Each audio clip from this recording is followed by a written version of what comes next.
안녕하세요. 하이닥이 간다 아나운서 김정은입니다. 이번 영상에서는 윤기주내과 윤기주 원장님과 함께 하겠습니다. 원장님 안녕하세요. 네, 안녕하세요. 네, 원장님과 함께 고혈압에 대해서 살펴볼 텐데요. 먼저 증상이 없는 고혈압이 위험한 이유라는 주제로 1편 영상 함께 하겠습니다. 혈압을 잴 때마다 수치 변동이 조금 심해서 고혈압인지 아닌지 분간이 좀 어려운 경우도 있다고 들었습니다. 증상이 특별하지도 않고 또 수치가 오락가락할 때는 어떻게 하는 게 가장 이상적일까요?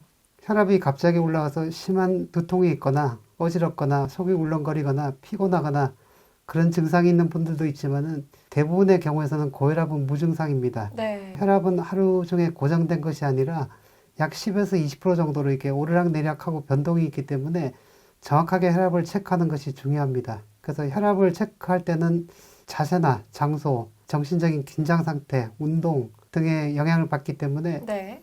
혈압을 한번 재고 2 내지 3분 정도 뒤에 다시 한번 더 재고 그 다음에 2, 3회 더 체크를 해서 평균을 내게 됩니다. 네. 그래서 우선 혈압을 잴 때는 양쪽을 다 체크해야 됩니다. 그래서 양쪽의 차이가 10 이내일 때는 우리가 정상으로 볼 수 있고 수축기가 20 이상, 확장기가 10 이상 차이가 나면 낮은 쪽에 혈관 질환을 의심할 수 있습니다. 네네. 그렇게 하고 혈압을 잴 때는 보통 하루에 이제 2번 권할 때는 아침에 일어나서 1시간 이내에 소변을 보고 그 다음에 식사 전에 약을 복용하기 전에 혈압을 체크하고 잠자기 전에 한번 체크하는 것이 좋습니다. 네. 그래서 고혈압의 정의는 나라마다 약간씩 틀리지만은 아직까지 우리나라는 병원에서는 그 수축기 140 이상, 가정에서는 135 이상, 그 다음에 확장기는 90 이상, 가정에서는 85 이상이면 고혈압으로 진단할 수 있습니다. 네네. 네. 네. 고혈압의 진단 기준부터 그리고 가정에서 올바르게 혈압을 측정하는 방법까지 설명을 해주셨고, 네.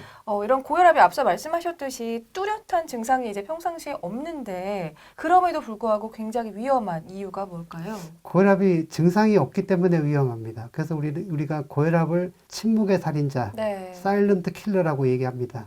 그래서 우리가 증상은 없지만 혈압이 높으면 그 높은 압력이 혈관벽을 계속 자극하게 되기 때문에 네네.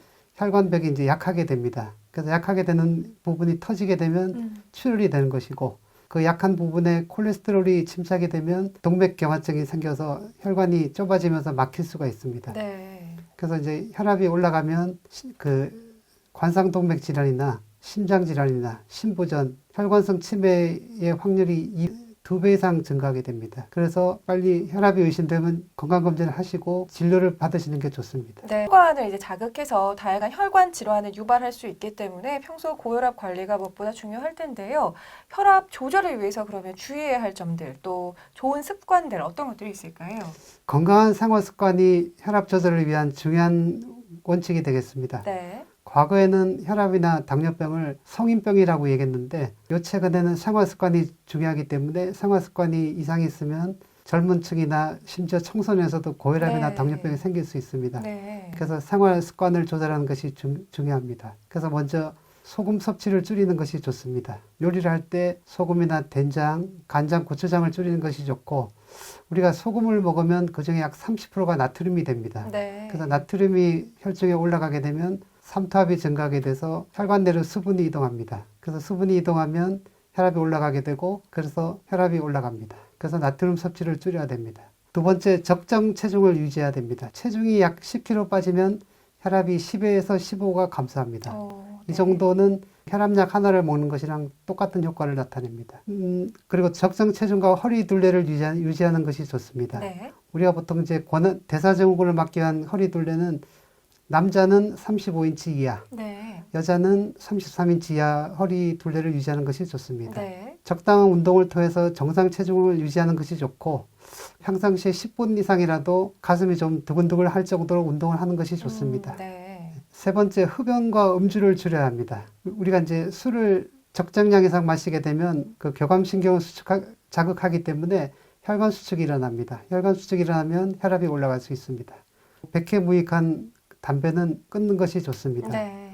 술은 적정한 음주, 담배는 무조건 끊어야 합니다. 담배를 피게 되면 역시 교감신경을 자극해서 혈관 수축이 일어나기 때문에 혈압이 올라가게 됩니다. 그 외에 이제 채소와 과일을 충분히 섭취하고 달고 기름진 식품을 줄이는 것이 좋습니다.